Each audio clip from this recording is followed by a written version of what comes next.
Y'all, I had a real 10K social impact grant, a real project making real impact. Then I had to make money. And so I put that thing inside me that wanted to make social change on the back burner.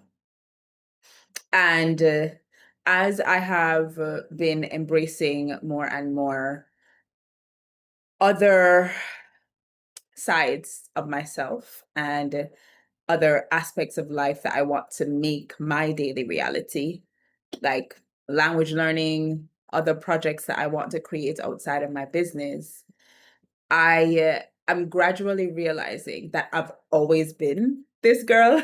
Like this person that wanted to make social change, that wanted to change the world, she was always here.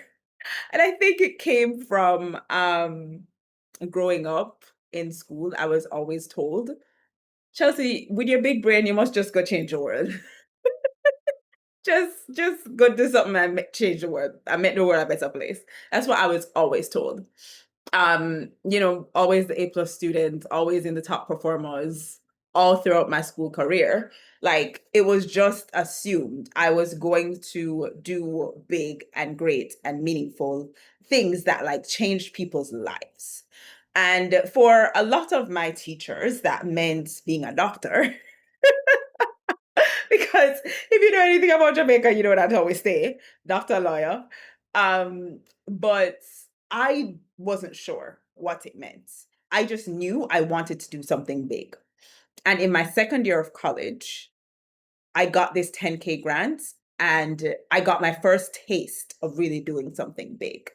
I randomly saw and like in the biology building of all places, like in the science building, because my major was biology, I saw a flyer that was for the Davis Projects for Peace, and it was a 10K grant, a Davis Project for Peace 10K grant that would allow you to do some kind of social good project on the ground in your community.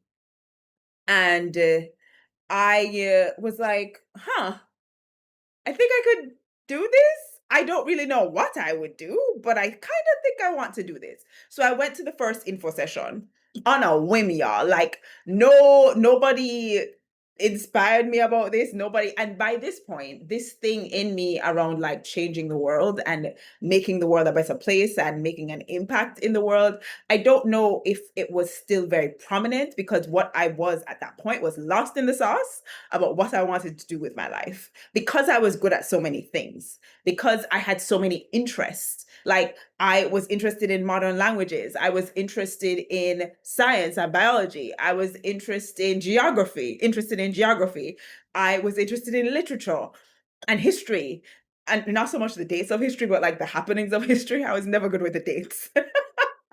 But like I was interested in so many things and I just did not know what I wanted to do with myself. And so I was like, all right, college is for figuring this ish out. And I think maybe when I saw that flyer, it was like another opportunity for me to figure out like what I would want to do in my life. And so I went to the info session and I was like, okay, this is what this is all about. I think I can do this. So I went and I brainstormed different project ideas and I came up with this project idea around youth and education. And actually, I went back to the program facilitator, so like the program host at my college, because the Davis Project for Peace is at, I think, colleges throughout the US. And so I went back to my grad program coordinator and was sharing with her my ideas. And she was like, meanwhile, this is the first time I'm really having a one-on-one with this lady. So Chelsea was being really outside her comfort zone because I didn't normally do this at that age. I had zero networking skills. I wasn't working in anything on campus at the time that required me to have networking skills. So I hadn't developed them yet. Like I was very much still in my shell. Good student, head down, study. That's what I'm in school to do. I'm in school to study, and maybe I figure out what I want to do in my life along the way. So Chelsea knocked up herself, walked to the coordinator's office, met meeting appointment, got in, share my ideas, and she suggested that I pursue the youth and education one. Chelsea wrote the grant. won it, by the way, which I didn't think was going to happen because several other people were in that room. I won the grant and got the opportunity to plan and implement this project the following summer. So the summer after my sophomore year. And it was it was such a power, it was very hard. It was very hard to do because I think for the first time in my life I was working with people um outside of like a school setting and working on something I was very passionate about and had an idea of how I wanted it to go. And these people that I was working with, they had their ideas about how they wanted it to go. And so like this was my first real exposure to like power struggles and power dynamics and like how that shows up in social interactions and that kind of thing. So it was difficult, but it was a very powerful learning experience for me because I think for the first time in my life, I saw how I could conceptualize something and bring it into the world to make an impact. We had, I think, like 12 students. And actually, one moment.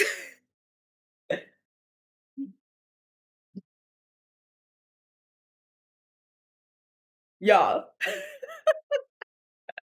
y'all, I still have the plaque from this project. This is the plaque. Okay? So this is we made this.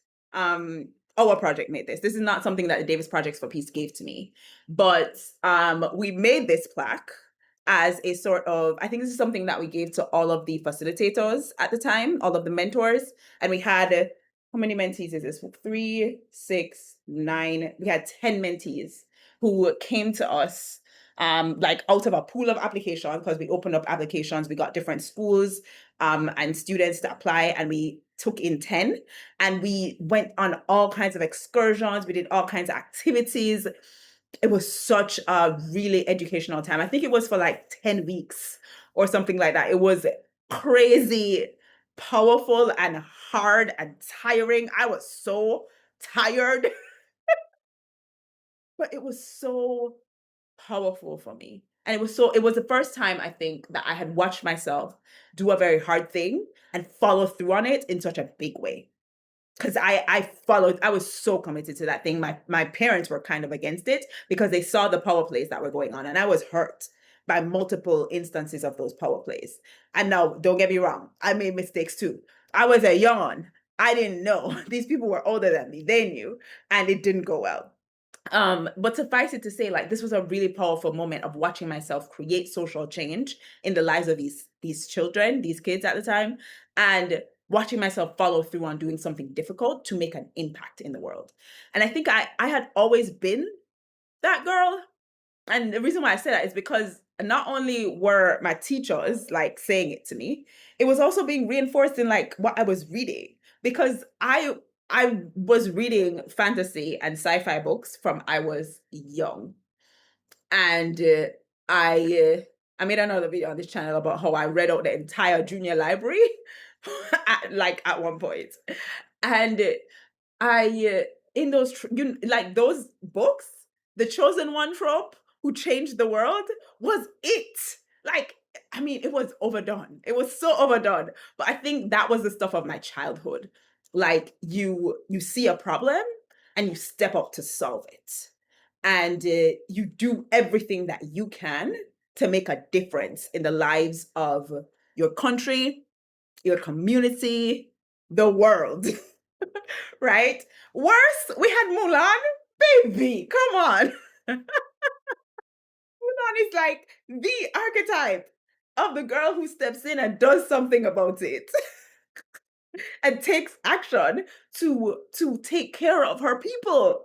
Like, even when her people don't want it, boo boo. My girl was abandoned on the side of a mountain, sees the Huns pop out of the snow like daisies, according to Mushu, and still goes back. Bruh, I this was what I was grown up on, right? So my values for social change and social impact and taking care of your community, and when you see something wrong in your community, doing something about it. Like, I think that was ingrained in me, bro. And it didn't change because even after, like, as I gained more networking skills, I was like leading some pretty significant initiatives around food justice on campus. I was involved in social justice work on campus, and like social justice talks that we were having, talking about like microaggressions and racial justice and reparations, and like I was a part of some really big conversations that I didn't even realize this was what was happening at the time. And after I left school and came back home, I think I randomly applied to be a social media reporter at a, like an agricultural conference, a Caribbean and Asian Pacific agricultural conference. So this was an international conference. And I was a part of the core group of young social media reporters. And then because of how well I did, they invited me to go to a different Caribbean conference, also around green technologies. And I'm just like, green technologies and agriculture. And I all of this came from my desire to create social impact and social change. I have always been that girl. And then I had to make money. And then I had to survive in the world. I had to pay for myself. I had to make the transition from my parents being the ones who paid for me to exist to me being the one who pays for me to exist. And the minute I had to make that transition, I had to start to understand what was valuable according to the standards of this world and according to the systems of this world. And what's the core system that runs this world? Big C, capitalism, baby. And according to capitalism, how you offer value as a business owner, how you offer the highest value, the fastest sort of pathway to wealth is figure out what problems the wealthy people have and figure out how you can solve those problems and then solve them for the wealthy people. That is what we are told in business. If y'all have never heard that, maybe I'm from the wrong business era. Maybe I had the wrong mentors, because that's what I was told. Is like, don't solve problems for broke people. And don't get me wrong, it's also what I told my people. Like, I told my clients this. I 100% told my clients this. In like, I don't tell them that now, obviously. But like when I was just getting started in business and I had a lot of newbie clients who were coming to me for marketing support, and they were trying to figure out their offers, and when I was coaching in different programs and trying to help people figure out their offers and figure out their messaging around their offers, this is absolutely what I told them. It was like, baby, who is going to pay you to solve this problem? You are solving this problem for people who don't have the finances to pay you to solve this problem. If you want this business to make money, you have to target people with money. But this is the core issue when capitalism is the grounding foundation upon which you build a society. Because exchange of value happens primarily through money. And what is valuable has everything to do with what somebody would pay for it, not what kind of impact you are making in your community. And so I think the message that I heard when I started my own business, and I had started my business like, for example, the two agricultural and green technologies conferences that I was just talking about that I went to, that was after I started my business, right? But I hadn't nailed down my offers yet. I didn't know what the heck I was doing. I was just, at that point, I was doing social media management and content creation. I wasn't like in the launch messaging, launch copy, launch consulting kind of space in any way, shape, or form. Not yet. That wouldn't happen for another several months, I don't think, because I think that started to happen in like 2016 thereabouts. But these conferences happened in like 2015, early 2016, not late 2016. And so I think the unconscious message that I got was, Chelsea, you are not going to be able to support yourself doing this work because nobody's paying you an amount that you can live off of to do this work. Because I was getting paid, like I got per diem and all those fancy things that you get when you're doing like social work? Are you going to conferences? Are you being sent places? Like I got those fun little things, stipends, all those things, right? But it was not enough to live off of. And the sort of unconscious story that I was told was to get enough money to live off of, and to get enough money to go further than that, to thrive, your business has to serve people that can pay you. And it's not that that's true, or rather, it's not that that's wrong. It's not that that is false. It is true. However, I think the underlying principle of that statement is broken. And it's broken in specifically how it relates to what is valuable in the world. Because social change and social impact is valuable. And people who work in underground social impact fields, projects, industries should be paid well to thrive because they are making changes in the world. And so this idea that the most valuable thing that you can create is something that the wealthy will pay for is skewed, I think, not because it's not true, but because the underlying premise of what is valuable is broken. And so that was the story that I heard. And therefore, that was what I did for 10 years. And this thing inside of me that is hungry for making change in the world and impacting people's lives for the better got put on the shelf for 10 years. And well, really 9 years, because in 2025, I started coming back to it. And I think now that I am back here and very clearly invested in creating this reality where I get to engage in social change and impact the lives of people around me and impact lives, period, beyond helping people make money. Because yeah, like beyond, because I recognize that helping people make money is a powerful thing. Okay, I see that, I recognize that, but I also want to validate for myself that money is not the only value in the world. And changing people's lives doesn't have to be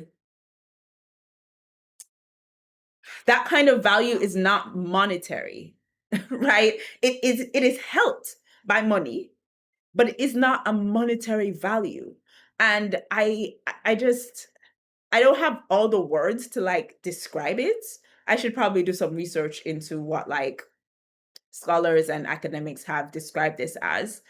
But it does feel like there's a tension for me because I do need money to survive. And so the business has to make money. And the best way and the most secure way for the business to make that money is to serve people who have money. That is very clear and very obvious.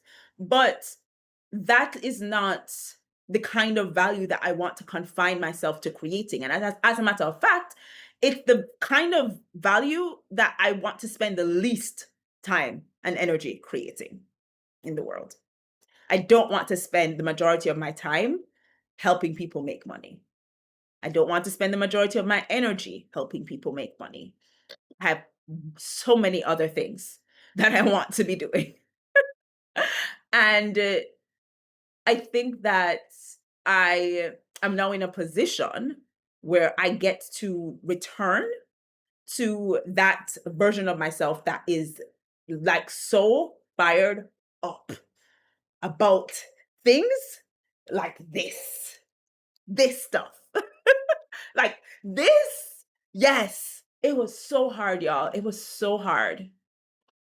It was so difficult. I cried so many times. I was so tired. I came home tired. I woke up tired. I went to bed tired. I came back to the like venue that we were hosting it at the next day tired. I was so empty. But if we are talking about pouring out our lives and having nothing left, that is me. That is where I'm pouring out the most. That's where I want to pour out the most.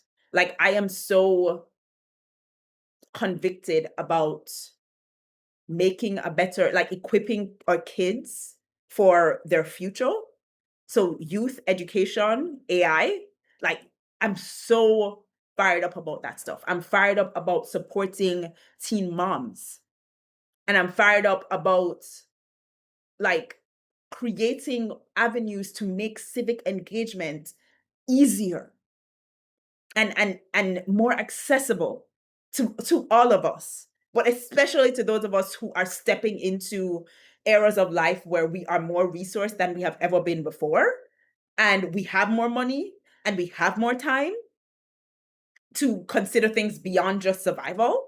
We have more space in our life to consider like politics and social engagement and what policies that are written at the national level, at the state level, at the like local community level, how those things impact our lives. That level of civic engagement, how do we make it easier? Like those are the kinds of questions I want to spend my time answering in a multitude of different ways, like creating communities, building tools with AI. Like, this is what I want to spend my energy on. and yet, and yet, I have to go find clients on Instagram.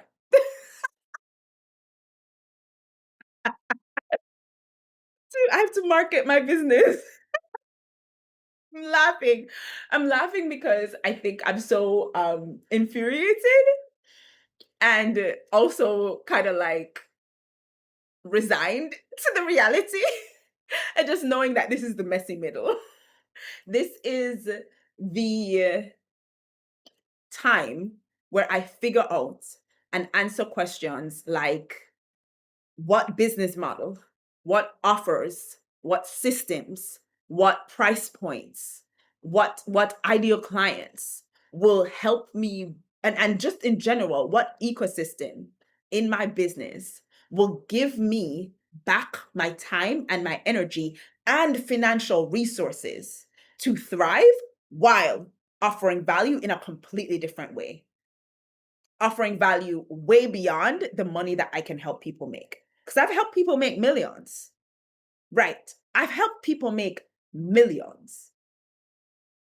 But that, while I have been proud and grateful for the opportunity and feel honored to be trusted with the privilege of helping people that way in their businesses, there is more. There is more that I want to do in the world. And the dreams that I've had on my heart for 9 years, 10 years get to come into my life in some way, shape, or form, and my business gets to support that. The question is just how. And I am kind of I'm in the middle of answering that question. Those questions. The answers to those questions will create the ecosystem that supports my work. So, how I answer those questions is what is in question right now. And I think I have a lot of different irons in the fire trying to answer those questions because it feels chaotic.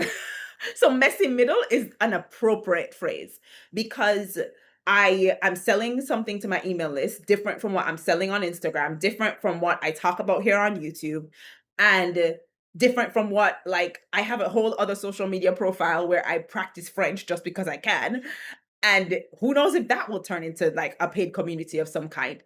Because side note, I do have an app idea for like language learning. Of course I do, because this is Chelsea. This is how my brain works. So like these are the things that I want to spend my time doing. And I'm in the phase now of figuring out like which one of these irons in the fire that are spread all over the place will actually give me the time, energy, give me back my time, give me back my energy, and give me the financial resources to meet my enough numbers, and then even further than that, to thrive. Because what I cannot allow to happen is what has happened for the past 10 years, is for me to slide back into a place where all of my priority, my effort, my time, my energy goes toward making money. Like if you think about if you think about um the sort of definition of value that I just talked about, of figuring out the problems that wealthy people have and then solving those problems for them, like I have done well.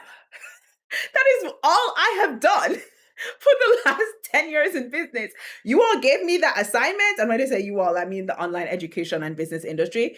It gave me that assignment. Your girl delivered. Okay?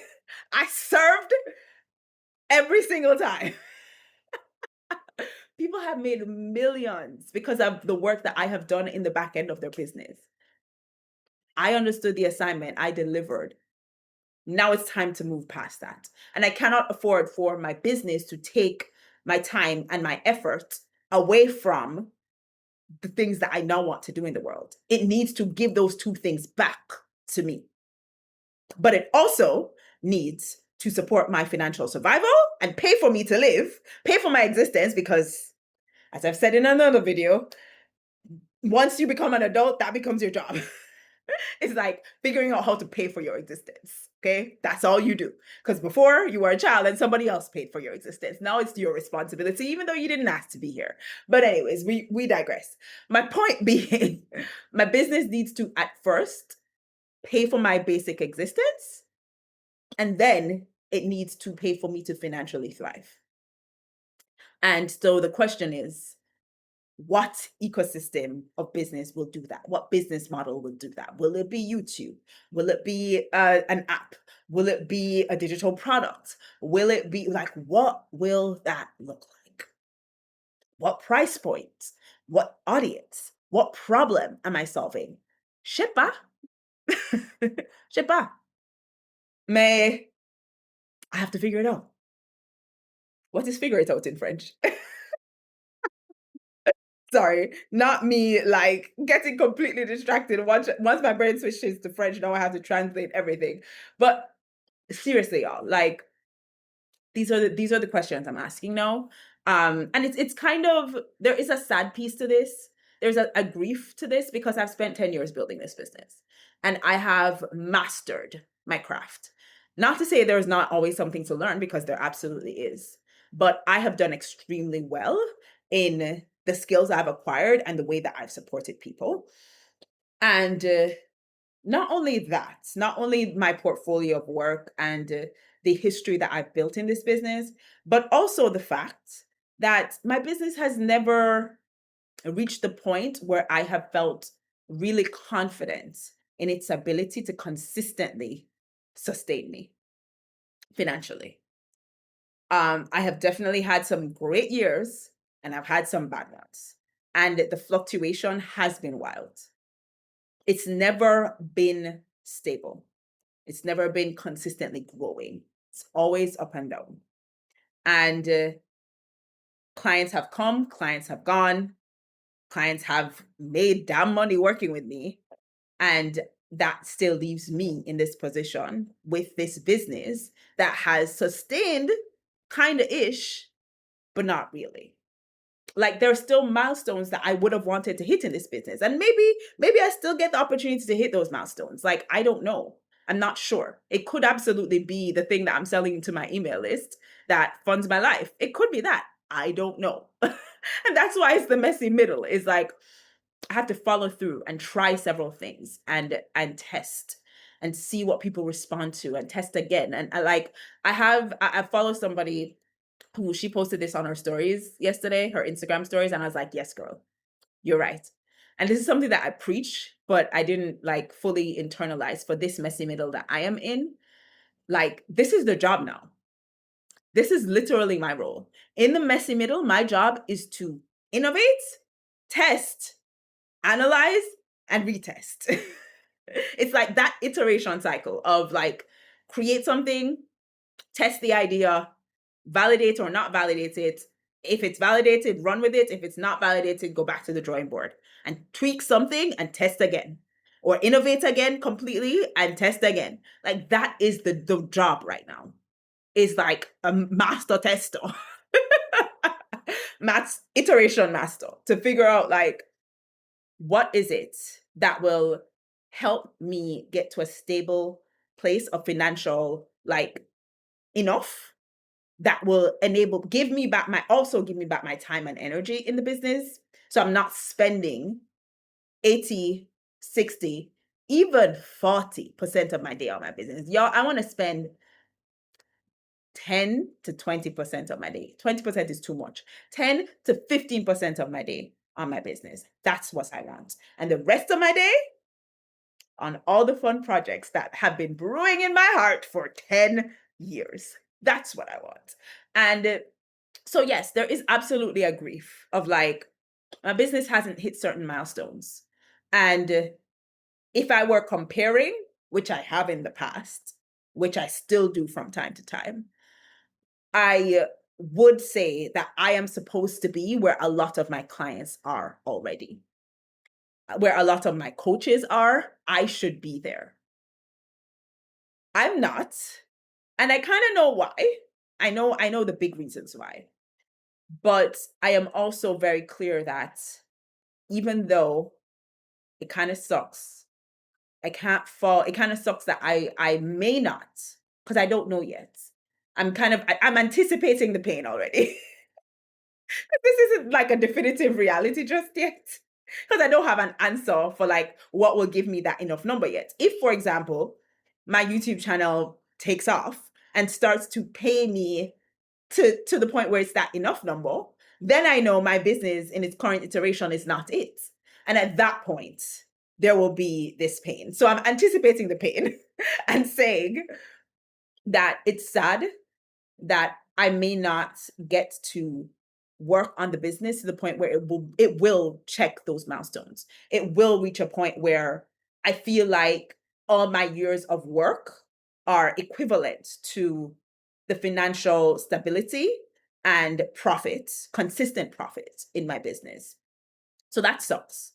However, I cannot afford sunk cost fallacy. Like that is not a thing for me anymore. I have put that I've claimed that for so long and put my dreams on hold and this heart for social change and social impact on hold for far too long, and I refuse to do it. I refuse to do it anymore. So even though I'm sad about what I am saying no to and what I am potentially walking away from, if and when I get an answer that yes, I am walking away from this, I am also very clear about what I'm moving toward. I am clearer than ever. Y'all, if I did cuss, how would I cuss? I'm so effing clear. Like, y'all don't understand. I'm so clear on where I'm going. And I don't and that's not to say I know what it will look like. I don't know what it will, I have no idea what life will look like.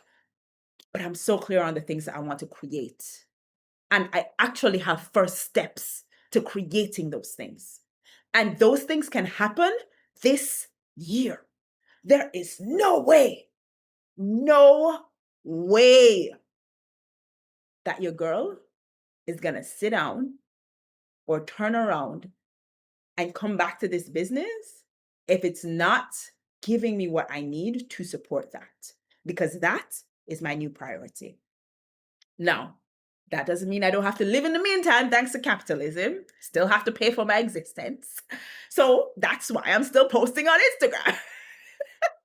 That's why I'm still talking to my email list, because I still have to figure out like how to pay my bills. And therefore, serving the people that I have served for the past 10 years is a logical yes. So I'm not going to like up and walk away from that immediately and just left my clients in the dust and like abandon the whole thing. But that's why it's the messy middle. It's the transition. It's the figuring it out. And so that's what I get to do right now. I get to figure it out. I get to figure it out. But I also refuse in figuring it out. I will not compromise my commitment to that life. that I'm moving towards, to those projects that have been in my heart, that are in pretty much buried in my bones at this point. Like, this is my DNA. I am the chosen one trope, which is problematic in many ways. But it's in to a large extent very true. Um no, I'm talking about the trope, not myself. I am not problematic. The trope is problematic.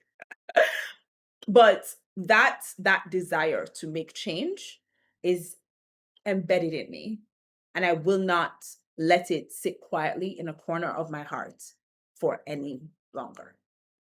So we're figuring it out, y'all. Figuring it out. We're figuring it out. Like, this is kind of like a soft exit plan. That's what it feels like. Because it's not like I'm leaving my business forever. I don't know. I don't know what it's like. I have no idea. It's more like a tentative, is it this? Is it that? Da, da,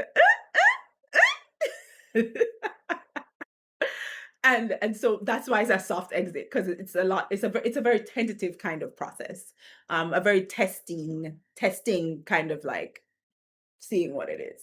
Um, but yeah, y'all, that's where I'm at. That's where I'm at, and it was really interesting to kind of, as I think about this a lot more, I'm starting to think through like what the first steps are for the projects that I want to bring into my life, and the things I've had on my heart for years, how I want to get started with them. As I thought about it this evening, I was like, wait, Chelsea, like, you've always been this social change girl, and you didn't realize it. Like, social change has been your thing. No wonder. No wonder all the things that you're working toward are oriented towards people and towards like making change.